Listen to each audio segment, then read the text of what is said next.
Chat జీపీటీకి పోటీగా భారత్ ఏ Tesla సంబంధించిన chat boat ready అవుతుంది.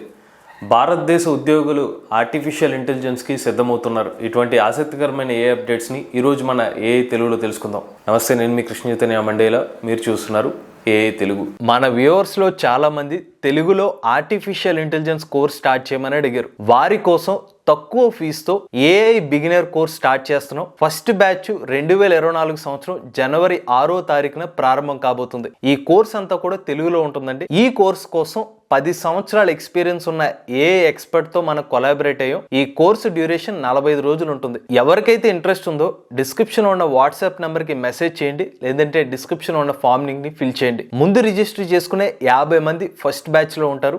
ఆలస్యం చేయకుండా రిజిస్టర్ చేసుకోండి. ఇప్పటి వరకు మనం చాట్ జీపీటీ గురించి తెలుసుకున్నాం, ఆర్టిఫిషియల్ ఇంటెలిజెన్స్ అనగానే. కాకపోతే భారతదేశానికి సంబంధించి జియో కంపెనీ వాళ్ళు భారత్ జీపీటీ అనే కొత్త టూల్ని తీసుకొస్తామని చెప్పి ప్రకటించారు. తాజాగా జియో కంపెనీకి సంబంధించిన చైర్మన్ ఆకాష్ అంబానీ గారు దీన్ని ప్రకటించడం జరిగింది.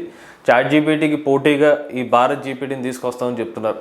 సో ఇప్పటికే మనం గమనించినట్లయితే చాట్ జీపీటీకి పోటీకి ఇండియాకి సంబంధించి కృత్రిమ ఏఐని ఓలా వాళ్ళు లాంచ్ చేశారు. అలానే మనకి జియో కంపెనీ వాళ్ళు ఇలాగ భారత్ జీపీటీ తీసుకొస్తున్నారు. సో ఓవరాల్గా చాట్ జీపీటీ సంబంధించిన పోటీ అనేది భారతదేశంలో ఎక్కువగా ప్రారంభమయ్యే అవకాశం ఉంది. అంటే చాట్ బోట్లకు సంబంధించి ఎప్పుడైతే శామ్ ఆల్ట్మన్ ఇలాగ భారతదేశానికి చాట్ జీపీటీ వంటి టూల్ని క్రియేట్ చేయలేరని చెప్పి ఛాలెంజ్ చేస్తే దానికి ఛాలెంజ్గా స్వీకరించినట్టు మన భారతదేశ కంపెనీలు అనేది తెలుస్తుంది. అలానే రిలయన్స్ జియో కంపెనీ వాళ్ళు భారత్ జీపీటీతో పాటుగా ఒక కొత్త ఓఎస్ని కూడా ప్రిపేర్ చేస్తామని చెప్తున్నారు, అంటే ఆపరేటింగ్ సిస్టమ్ని. ఇక నెక్స్ట్ అప్డేట్ చూస్తే జాబ్ ప్లాట్ఫామ్ ఇండీడ్ ఒక కొత్త రిపోర్ట్ని ప్రకటించిందండి. ఆ రిపోర్ట్లో కొన్ని ఆసక్తికరమైన ఇన్సైట్స్ అనేవి బయటకు వచ్చాయి. ఆ రిపోర్ట్ ఏం చెప్తుందంటే, మన భారతదేశంలో ఉన్న 59% ఉద్యోగస్తులు ఎవరైతే ఉన్నారో తాము ఆర్టిఫిషియల్ ఇంటెలిజెన్స్ని తీసుకుని తమ ఉద్యోగాల్లో వర్క్ని ఎఫిషియెంట్గా చేయడానికి సిద్ధమవుతున్నట్టుగా ఎంప్లాయీస్ అనేవి ప్రకటించడం జరిగింది. వీళ్ళు కొన్ని డేటాను తీసుకున్నారు. అయితే కొంతమంది ఎంప్లాయీస్ని సర్వే చేశారు. ఆ సర్వేలో భాగంగా వీళ్ళు తీసుకొచ్చిన రిపోర్ట్ అనమాట. ఇంకొక విషయం ఏంటంటే, ఇప్పటి వరకు కంపెనీస్ ఏదైతే ఉన్నాయో వాళ్ళందరూ కూడా ఆర్టిఫిషియల్ ఇంటెలిజెన్స్ టెక్నాలజీని ఎంప్లాయీస్కి చెప్తామని చెప్తున్నారు. కాకపోతే ప్రస్తుతానికైతే 19% కంపెనీలు మాత్రమే తమ కంపెనీలోని ఉద్యోగస్తులకు ఆర్టిఫిషియల్ ఇంటెలిజెన్స్ సంబంధించిన నాలెడ్జ్ అనేది ఇవ్వడం జరిగింది. ఓవరాల్గా 2024 సంవత్సరం చూసుకున్నట్లయితే ఖచ్చితంగా ఉద్యోగస్తులు అందరూ కూడా తమ స్కిల్స్ని మరింత మెరుగుపరచుకోవడానికి, ఉద్యోగాన్ని మరింత ఎఫిషియెంట్గా చేయడానికి ఆర్టిఫిషియల్ ఇంటెలిజెన్సే తమకు సరైన జోడి అని చెప్పి అభిప్రాయపడుతున్నారు. ఇక నెక్స్ట్ అప్డేట్ చూస్తే, టెస్లా కంపెనీ వ్యవస్థాపకులైన ఎలాన్ మస్క్ తాజాగా గ్రాక్ ఏఐని లాంచ్ చేయడం జరిగింది, చాట్ జీపీటీకి కాంపిటేటర్గా. ఈ గ్రాక్ ఏఐ ఇప్పుడు మన భారతదేశ యూజర్స్ కూడా అందుబాటులోకి వచ్చింది. అయితే గ్రాక్ ఏఐని యూజ్ చేయాలంటే ఖచ్చితంగా మెంబర్షిప్ అనేది తీసుకోవాలండి. మెంబర్షిప్ రేట్ చూసుకున్నట్లయితే 2300 రూపాయల నుంచి ప్రారంభమవుతుంది నెలకి. అదే మనకి సంవత్సరానికి అయితే 22,600 రూపాయలుగా ఉంది. సో ఓవరాల్గా మనకి చాట్ జీపీటీ ప్లస్ అకౌంట్తో పోల్చుకున్నట్లయితే ఇది చాలా ఎక్స్పెన్సివ్గా కనిపిస్తుంది అనమాట. ఎందుకంటే చాట్ జీపీటీ మంత్లీ సబ్స్క్రిప్షన్ చూస్తే 1600 రూపాయలుగా వస్తుంది, అంటే $20 ఉంది. ఇంచుమించుగా 1600 రూపాయలు ఉంది. అదే మనకి గ్రాక్ ఏ సబ్స్క్రిప్షన్ చూసుకున్నట్లయితే 2300 రూపాయలుగా ఉంది.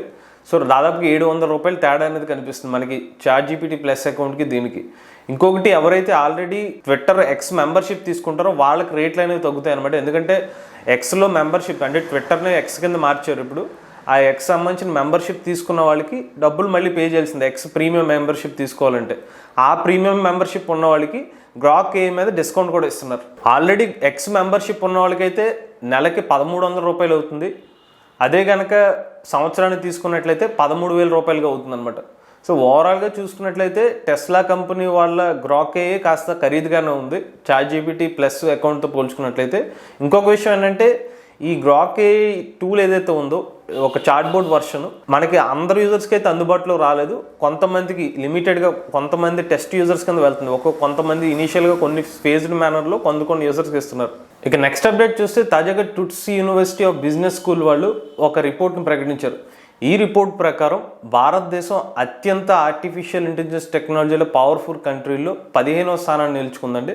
మొత్తం 25 దేశాలకు సంబంధించిన జాబితాను విడుదల చేస్తే అందులో మన దేశానికి 15వ స్థానం లభించింది.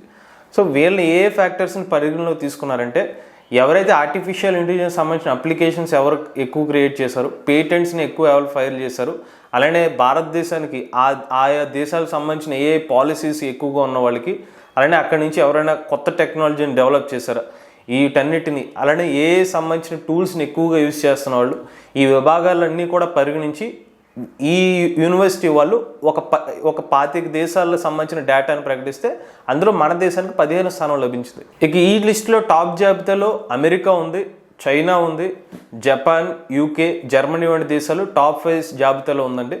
ఓవరాల్గా చూసుకున్నట్లయితే మన భారతదేశంలో కంపెనీస్ కూడా ఎక్కువ ఏఐని బాగా ప్రోత్సహిస్తున్నాయి. టీసీఎస్ కానీ, కాగ్నిజెంట్ కానీ, క్యాప్జెమినీ కానీ, ఈ కంపెనీస్ అన్నీ కూడా తమ ఎంప్లాయీస్కి ఆర్టిఫిషియల్ ఇంటెలిజెన్స్ సంబంధించిన ట్రైనింగ్ ఇస్తున్నాయి. సో మన భారతదేశానికి ర్యాంకింగ్ రావడానికి ఇండైరెక్ట్గా ఈ కంపెనీస్ సంబంధించిన సహకారం కూడా ఉందని చెప్పుకోవచ్చు.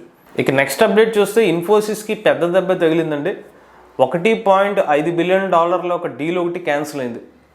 సెప్టెంబర్ 2023 సంవత్సరంలో ఇన్ఫోసిస్కి ఒక కంపెనీకి కూడా ఎంఓయూ జరిగింది.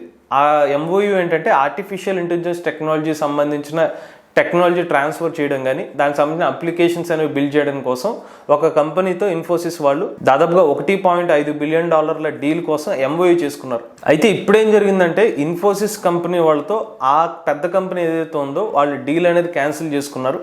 ఈ క్యాన్సిల్ చేసుకోవడం వల్ల ఆ ప్రభావం ఇన్ఫోసిస్ సంబంధించిన షేర్ మార్కెట్ కూడా పడింది. సో వాళ్ళ యొక్క స్టాక్ రేట్ అనేది కాస్త తగ్గిపోవడం జరిగింది. ఆ స్టాక్ పర్సంటేజ్ మీద కొంచెం ఎఫెక్ట్ కూడా పడింది అనమాట. ఈ కంపెనీ వాళ్ళు ఎందుకని ఇన్ఫోసిస్ కంపెనీ వాళ్ళతో డీల్ క్యాన్సిల్ చేసుకున్నారంటే ప్రస్తుతం చూసుకున్నట్లయితే కాస్త రిసెషన్ పీరియడ్ ఒకటి జరుగుతుంది. ఐటీ కంపెనీస్ చాలామంది తమ ఉద్యోగస్తులను తొలగిస్తున్నాయి. సో ఈ ప్రస్తుతం పరిస్థితులను చూసి ఆ కంపెనీ వాళ్ళు ఈ డీల్ని క్యాన్సిల్ చేసుకున్నట్టుగా తెలుస్తుంది అనమాట. ఇక నెక్స్ట్ అప్డేట్ చూస్తే ఈవై ఇండియా ఒక రిపోర్ట్ అనేది ప్రకటించింది. ఈ రిపోర్ట్లో భాగంగా జనరేటివ్ ఆర్టిఫిషియల్ ఇంటెలిజెన్స్ విభాగం మన భారతదేశ జీడిపికి 1.2 నుండి 1.5 ట్రిలియన్ డబ్బులు సమకూర్చే అవకాశం ఉందని చెప్పి రిపోర్ట్ చెప్తుంది రాబోయే 7 సంవత్సరాల్లో. ఈ జనరేటివ్ ఆర్టిఫిషియల్ ఇంటెలిజెన్స్ టెక్నాలజీ అంటే అర్థం ఏంటంటే మనకి best example ChatGPT. AI సంబంధించి తనకు తానుగా ఏదైనా టూల్స్ ఆలోచించి మనకు రెస్పాన్స్ ఇవ్వగలిగినట్లయితే వాటిని మనకి జనరేటివ్ ఏఐ కింద పరిగణించవచ్చు. చాట్ జీపీటీ కానీ, ఇప్పుడు మన భారతదేశానికి సంబంధించి కృత్రిమ ఏఐ కానీ, మనం ఏదైతే టెక్స్ట్ టు ఇమేజెస్ ఆ టూల్స్ యూస్ చేస్తున్నామో లేకపోతే టెక్స్ట్ టు వీడియో టూల్స్, ఇవన్నీ కూడా మనకి జనరేటివ్ ఏఐ కింద వస్తాయి. ఈ జనరేటివ్ ఏఐ సంబంధించిన మార్కెట్ ఏదైతే ఉందో రాబోయే 7 సంవత్సరాల్లో దాని నుంచి వచ్చే ఆదాయం మన భారతదేశానికి జీడిపిలో దాదాపు 1.2 నుండి 1.5 ట్రిలియన్ వస్తుందని చెప్తుంది. అంటే కొన్ని లక్షల కోట్ల రూపాయలు. అలానే జనరేటివ్ ఏఐ సంబంధించి ఏ డొమైన్స్లో ఎక్కువ ఆదాయం వచ్చేది ఏంటంటే ఐటీ సెక్టర్ మేజర్గా చెప్తున్నారు. అలానే ఇతర సెగ్మెంట్లు ఈవెన్ కన్స్ట్రక్షన్ రంగం అని, హెల్త్ కేర్ రంగం కానీ, ఫైనాన్స్ రంగం కానీ, ఇంచుమించుగా ప్రతి రంగం నుంచి కూడా ఈ జీడిపికి మనకి ఏఐ సంబంధించిన జనరేటివ్ ఏఐ సంబంధించిన యూసేజ్ పెరుగుతుంది. కాబట్టి అది మన ఇండైరెక్ట్గా మన భారతదేశానికి సంబంధించిన ఎకానమీకి హెల్ప్ అవుతుందని చెప్తున్నారు. ఇది ఇమీడియట్గా జరగనప్పటికీ కూడా పర్సంటేజ్ వైజ్గా ఒక రానున్న 3 సంవత్సరాల్లో ఒక 40 నుండి 50% ఇంప్లిమెంటేషన్ జరిగితే రాబోయే ఒక 5-6 సంవత్సరాల్లో ఇంకొక 70% అలా ఇంప్లిమెంటేషన్ జరుగుతుంది. ఓవరాల్గా జీడిపి సంబంధించిన వృద్ధి రేట్లో జనరేటివ్ ఏఐ కూడా కీలక పాత్ర పోషిస్తుందని చెప్పి ఈ రిపోర్ట్ చెప్తుంది. ఇవి తాజా ఏ అప్డేట్స్ అండి. ఈ వీడియో కనుక మీకు నచ్చినట్లయితే ఏ తెలుగు ఛానల్ సబ్స్క్రైబ్ చేసుకోండి.